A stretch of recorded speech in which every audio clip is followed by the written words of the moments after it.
Thank you for being present for the next wonderful, wonderful speaker. I'm very happy we could win her over to come here and to talk to us. She has big ideas on women's rights, identity and freedom of expression, and she works relentlessly on bringing out unheard voices. In other words, she is the perfect DLDwoman speaker. Elif Shafak. Where are you, Elif? I've been looking around. Where are you? Oh, there you are. Beautiful Elif. There she is. Elif Shafak is Turkey's most read women writer. Elif Shafak has published books like The Bastard of Istanbul, Honor, or The 40 Rules of Love. Her books have been published in 40 languages. And you are a very active social figure, right? You have more than 1.5 million Twitter followers. And she twitters in English and in Turkish. One of the great things about your novel is that your readers come from the most diverse backgrounds. Liberals, leftists, secularists, Sufis, conservatives, girls with headscarves, and also women with miniskirts, people who normally would never break ground together. No wonder that Elif Shafak believes in the unifying power of storytelling. I'm very much looking forward to your talk, Elif, on the impact of words. Welcome, Elif Shafak.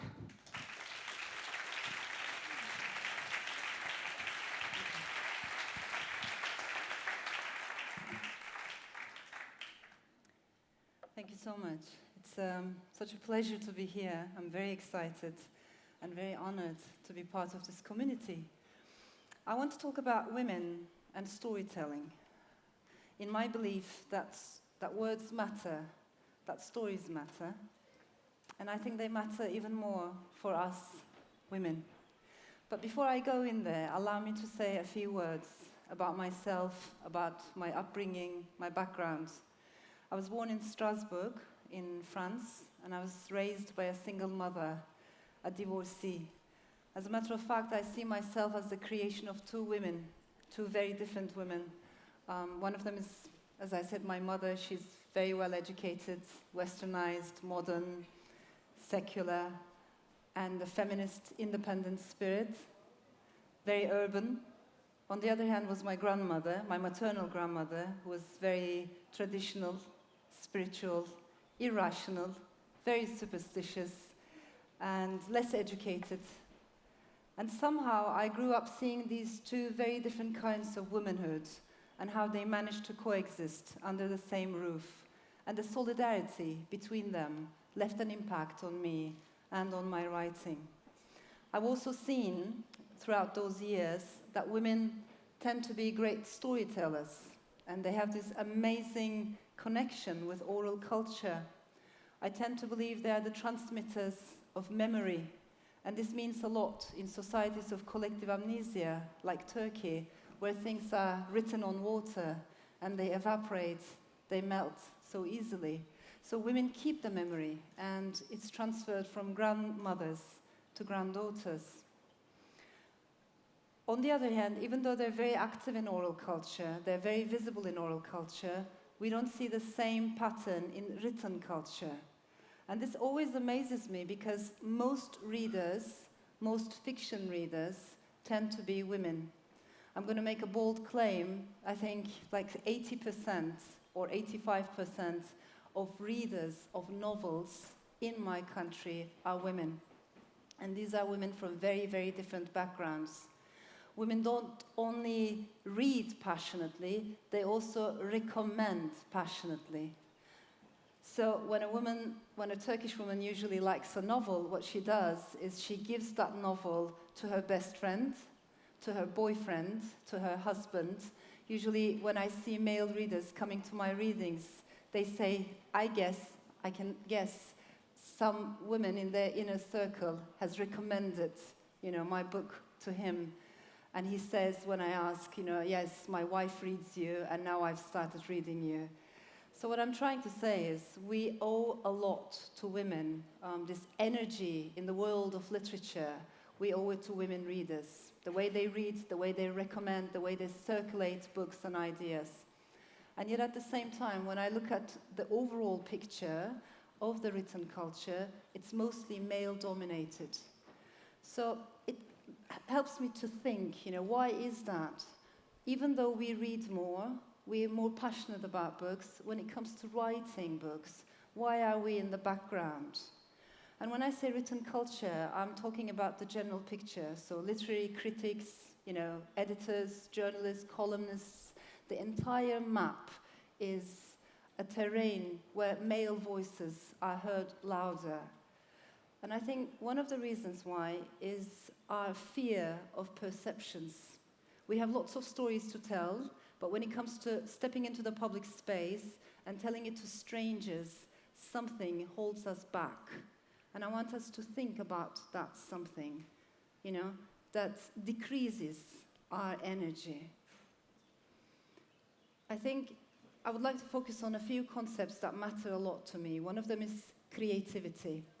I think about creativity almost on a daily basis. We tend to think that, some people are born with creative talents, that it's almost a divine power, given by, forces that are not in our hands. And we tend to think that artists, writers, poets are the creative people, but these other people, for instance, in the business world, where decision-making takes place, or in the world of politics, or in the world of bureaucracy, these other people are not creative. As a matter of fact, we don't want them to be creative. We want them to be rational. We want them to be, sure of the ground beneath their feet so that we can trust their decisions. I think this division, these ghettos, this division we're making is wrong.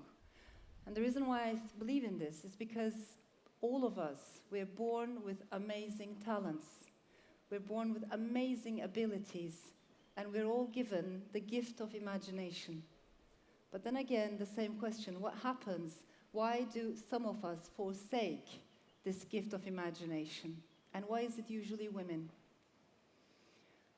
I'm going to make a generalization. I don't like generalizations much, but it's an observation that I want to share with you. I have been teaching in different universities in the UK, in America, in Turkey, and it gave me the chance to see a certain age group across borders, cultural and national borders.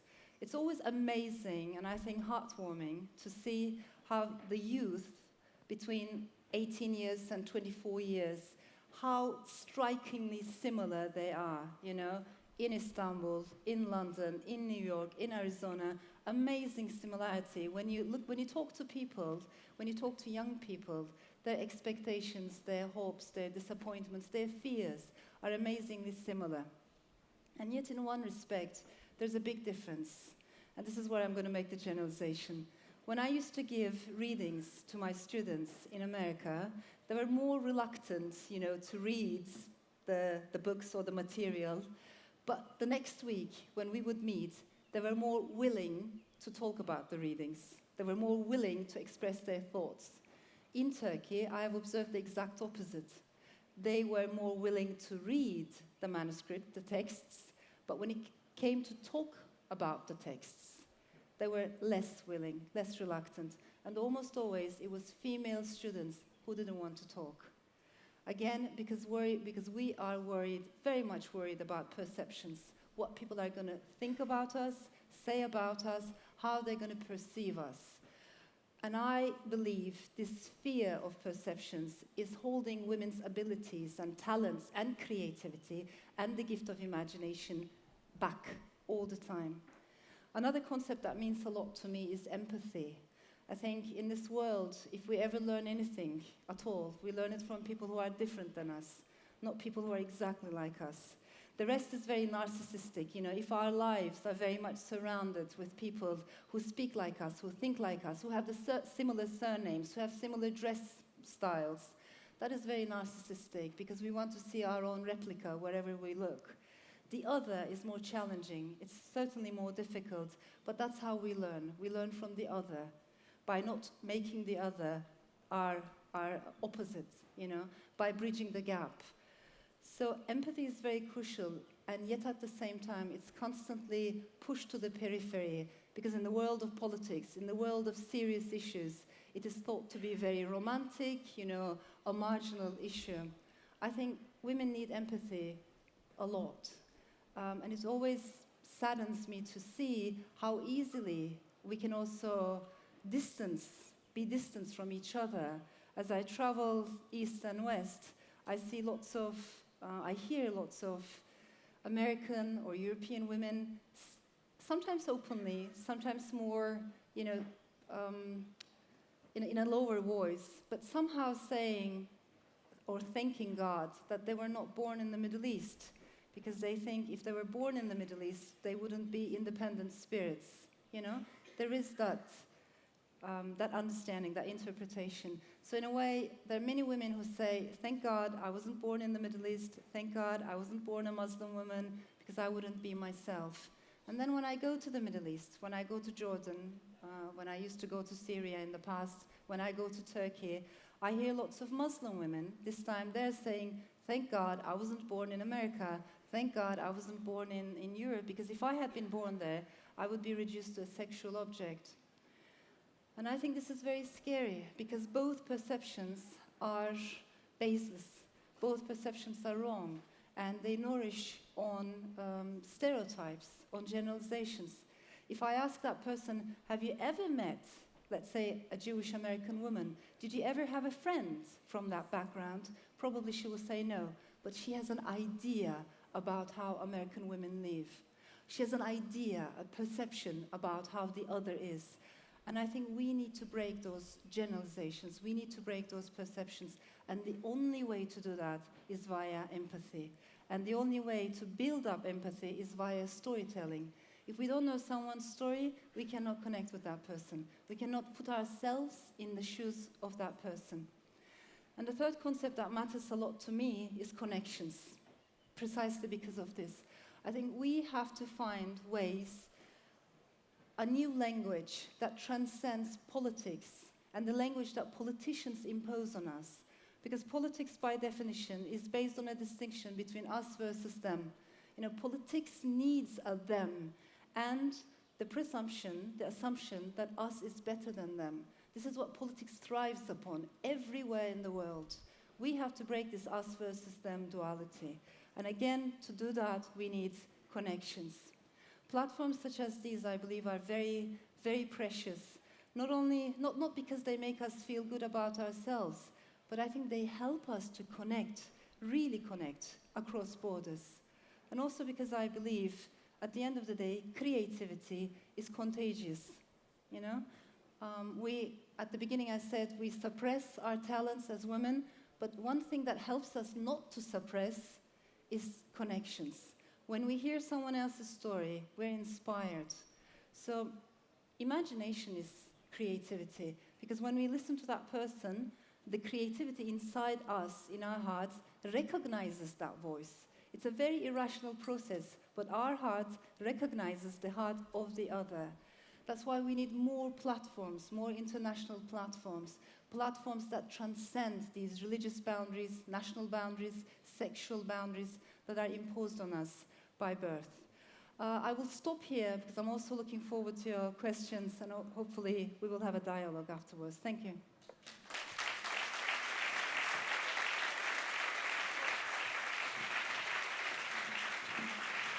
Thank you very much, Elif. No wonder that you are Turkey's most read women writer, really. It's a wonderful, very articulate, wonderful speech. Thank you very much. And Elif didn't want only to talk to me, but she wanted as well to open to the public. So if you have some questions, please think about it.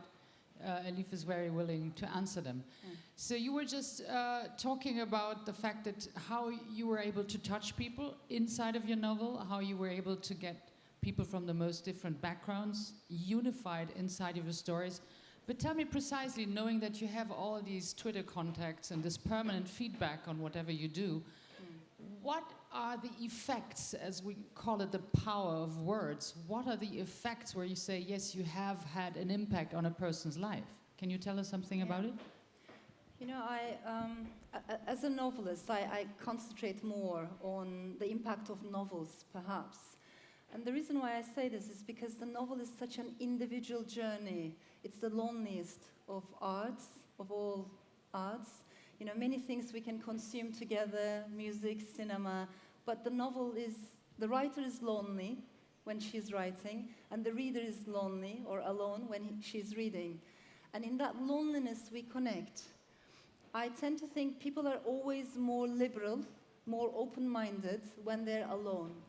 When we step into the public space, when we start talking with our friends, with people that matter to us, with our family, when we hear their opinions, we are affected by their opinions. And what happens is, in the public space, people are less tolerant. On their own, in their loneliness, in that cocoon, imaginary cocoon, they're far more liberal. So when I look at the people reading my books, for instance, I have lots of women readers with headscarves or coming from conservative families. I have many homophobic readers who, if you ask them, probably they will, say lots of negative things about sexual diversity. But when they read a gay character in a novel, they connect with that character. Or maybe they will be very judgmental towards Armenians, if you ask them in the public space. But when they're reading an Armenian fictional character in a novel, they connect with that character because they empathize with that character. So in that sense, I think words and stories and novels can make a big difference. The difference that we don't see politics making in the public space. Did you, because we're talking about this 1.5 million Twitter users you have, followers you have, is there a dark side to all the social media? Have you experienced uncomfortable situations? Absolutely. I think the social media is like the moon. It has a bright side, it has a dark side as well. Obviously, the bright side is the way it connects us across borders. And I think it's very precious because in the past, in countries like Turkey, literature, culture was always centered on certain cities. Istanbul, Ankara. But now someone living in maybe the eastern provinces in a small town can also connect or feel connected, which is very important.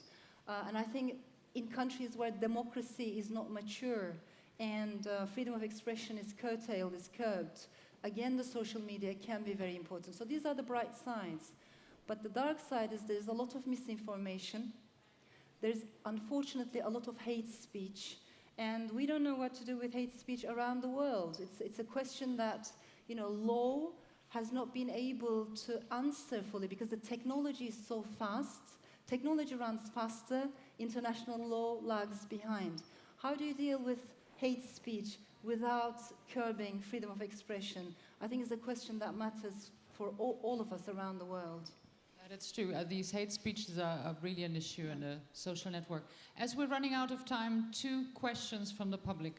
One over there, way in the back. Do you think you can shout so we can all hear it? Go ahead, shout. We want to hear your voice. It's good. I know we are short on time, and I'm sorry to take up an extra moment to say thank you to Elif Shafak. It's funny, Maria, you asked for signs that she had an impact. Right before that, I tweeted, I'm about to hear Elif Shafak, her 40 Rules of Love has shaped my life for the best. Thank you for that book so much. Thank you. And thank you also for Bastard of Istanbul, Armenian from Gaziantep 100 years ago, and that book healed so many of us to know that you understand and can show us how intertwined we are across the us-them divide, and it has had a profound impact on the whole community. 40 Rules of Love actually sent me to Shabia Rus in Konya. Really? And I was so amazed to see the senior leaders of Turkey at that occasion, Erdogan and Davutoglu. And I was just amazed that that penetrates so deeply in a way into the political culture. Can you help us understand what's happening now in Turkey, also in Egypt, in terms of narratives? What are people not understanding about each other within the same society to be living in the same space but feel so far apart? Thank you. Beautiful questions. Of course, very, very complicated. I'll start with my worries. I want to share my personal concerns. One thing that I am worried about is extreme polarization. I don't think polarizations are healthy for any society anywhere, because that means we start seeing each other as the other. we forget what we have in common, even though we are the citizens of the same country. So there's an ongoing polarization in my country, which worries me. Of course, there's a polarization in Egypt. What happened in Turkey? I think Turkey is a very, if I may say, unique case around within the Muslim world. I mean, last week there was this amazing gay parade in Istanbul, and I was thinking about that, this huge rainbow flag in a Muslim country. I think it's important, you know, that you can see this flourish and people express themselves. It is a democracy. It is a country that had a longer journey with secularism, modernization, westernization.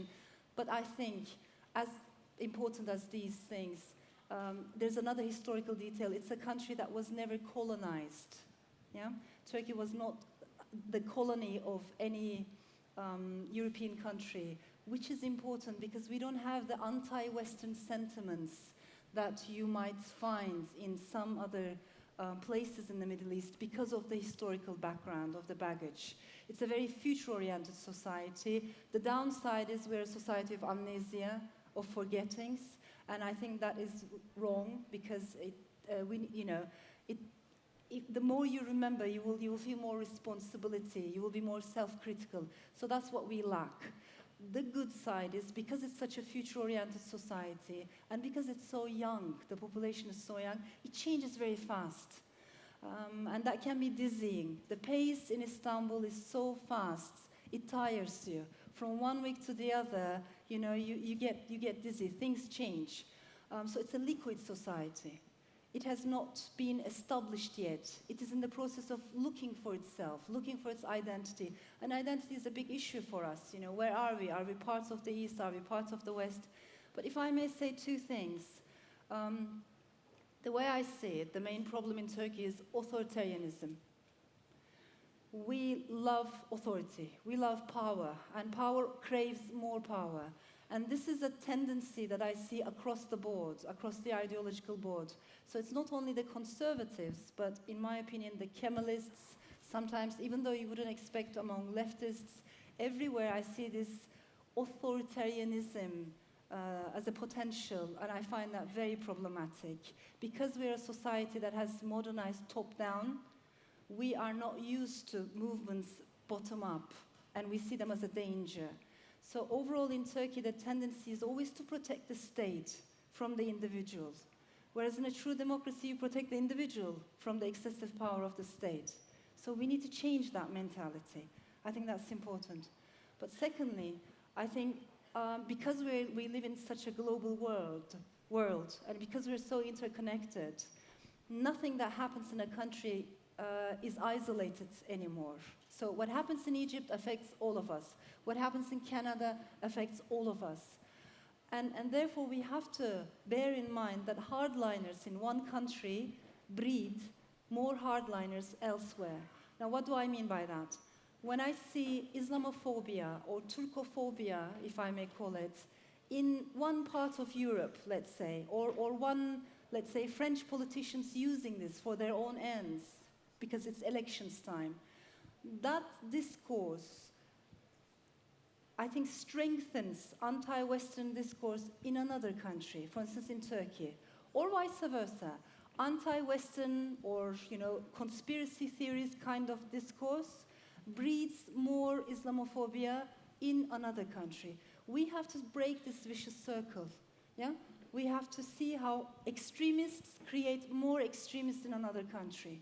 Extreme ideologies, extreme discourses, they should be friends, really. They should be buddies because they're saying the same thing. It's only the words that are different. So I think we have to see these connections. So coming back to your question, I think we have to support democracy. Not any army intervention, obviously not any fundamentalism, but democracy, and allow democracy to flourish. We, everywhere around the world, I think, for a long time we have made a mistake. We thought that, you know, democracy was, there was this understanding that the Middle East wouldn't have a very mature democracy because it wasn't ready yet. Everybody learns democracy within democracy. If you don't allow people to learn, they will never learn, right? So we need to, I think all of us as an international community, support the development, the growth of democracy, and not any military elite or not any religious elite for the sake of stability. I think that was a mistake that many international experts made in the past. They said, okay, we want stability so we can let go of democracy. We cannot let go of democracy. We need to support democracy and democratic movements everywhere.